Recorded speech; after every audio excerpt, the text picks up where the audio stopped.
नमस्कार दोस्तों। आज हम शब्दालंकार में पढ़ेंगे एक नया अलंकार जिसका नाम है वक्रोक्ति अलंकार। आइए तो देखते हैं क्या होता है वक्रोक्ति अलंकार। तो यहां पर देखेंगे वक्रोक्ति अलंकार के लिए वक्रोक्ति अलंकार होता क्या है।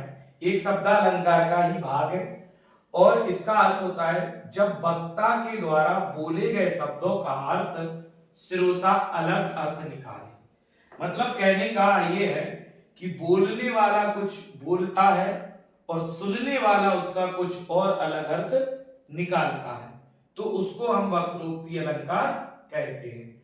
मतलब कहने वाले ने कुछ और कहा है और सुनने वाले ने उसका अर्थ कुछ और समझ लिया है, या वो जानबूझकर समझना चाह रहा है अलग अर्थ। तो ऐसे अलंकार को हम वक्रोक्ति अलंकार कहते हैं।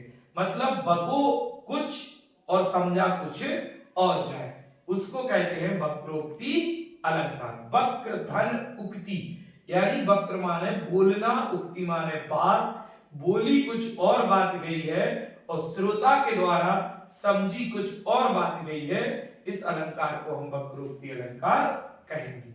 ठीक, ये दो प्रकार का होता है, एक श्लेष मूलक वक्रोक्ति अलंकार और दूसरा काकू मूलक वक्रोक्ति अलंकार।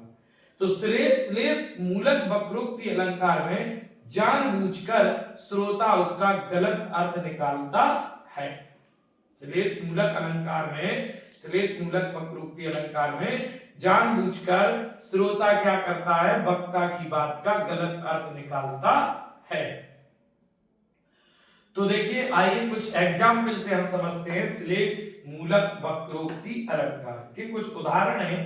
यहां पर लिखा है को तुम हो घनश्याम है हम तो कितऊ जाके बरसो। मतलब यहां पर बात राधा और कृष्ण जी की बात चल रही है, राधा और कृष्ण। ठीक है, तो यहां पर क्या है कि कृष्ण जी जैसे ही राधा के पास आते हैं, घर पर आते हैं, और वो क्या है कि कुछ इशारा करते हैं, बोलते हैं, तो राधा जी यहां पर जवाब देती हैं कि को तुम हो। राधा जी बोलती हैं, जैसे कृष्ण जी ने आवाज लगाई तो राधा जी बोलती हैं को तुम हो। ठीक, तो कृष्ण जी बोलते हैं हम घनश्याम हैं। तो घनश्याम का अर्थ राधा जी समझ जाती हैं कि कृष्ण जी बोल रहे हैं, लेकिन राधा जी जो है कृष्ण जी घनश्याम का अर्थ अलग लगाती हैं। वो क्या समझती हैं, घनश्याम का मतलब क्या होता है, बादल, घने बादल जो बरसने वाले होते हैं।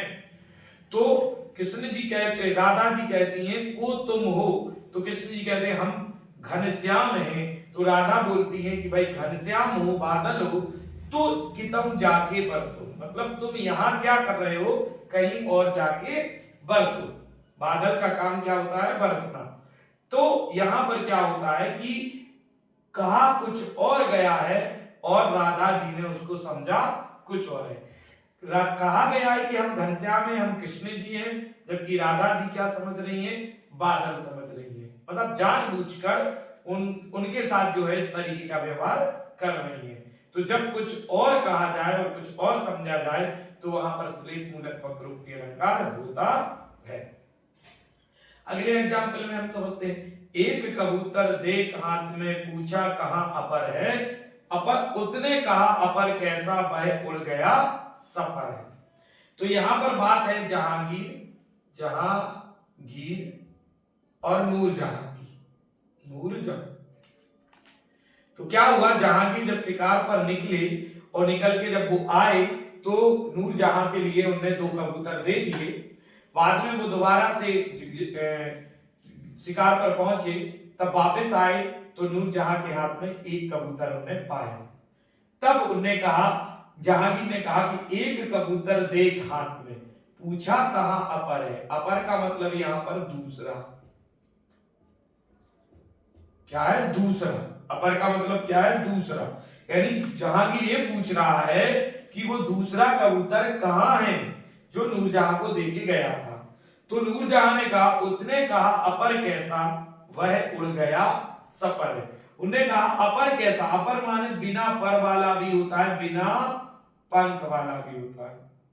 तो नूरजहां क्या समझी कि ये बिना पंख वाले कबूतर की बात कर रही है, तो उन्हें जवाब में कहा वह उड़ गया सफर है। वो बिना पंख वाला नहीं था, सफर माने होता है सा माने साथ और पर, सफर साथ, पर माने पंख, उसके पंख थे यानी पंख वाला था वो। तो यहां पर क्या है, कहा कुछ और गया और समझा कुछ और गया, तो इसको भी श्लेष मूलक वक्रोक्ति अलंकार कहते हैं। आइए एक और एग्जांपल है, प्यारी काहे आज तुम बामा हुए बतरा, हम तो हैं बामा सदा का अचरज की बात। तो देखिए यहां पर बामा शब्द आया हुआ है और बामा का अर्थ जो है वो होता है पागल, और बामा का अर्थ भी एक स्त्री भी होता है यानी महिला भी होता है। तो यहां पर जो है किसका, दो लोगों के बाद नायक और नायिका के बीच में बात हो रही है, नायक और नायिका।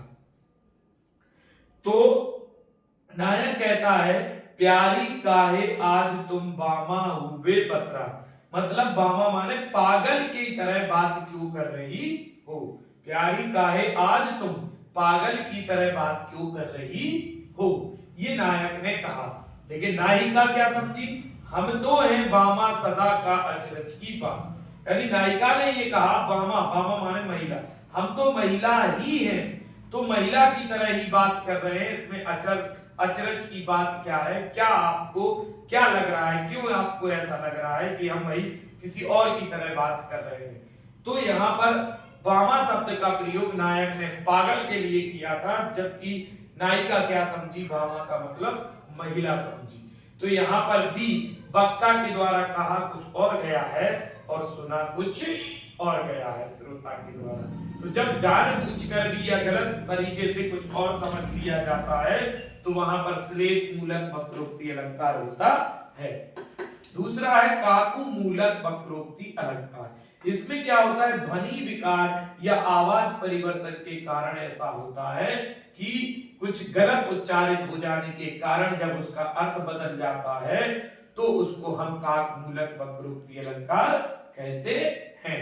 जैसे आप जाइए तो, इसका मतलब है आप जाइए, आप जाइए तो इसका मतलब क्या है, आप जाइए। लेकिन आप जाइए तो क्वेश्चन मार्क लग गया है, इसका मतलब है आप नहीं जाइए। तो यहां पर क्या है कि कुछ ध्वनि, देखिए यहां पर पूर्ण विराम था और यहां पर क्वेश्चन मार्क है, तो इनके अर्थ क्या हो गए हैं, बदल गए हैं। और जब अर्थ बदल जाते हैं, कहने वाला कुछ और कहता है और सुनने वाला कुछ और सुनता है, तभी आपका वक्रोक्ति अलंकार होता है। नमस्कार दोस्तों, जय हिंद जय भारत।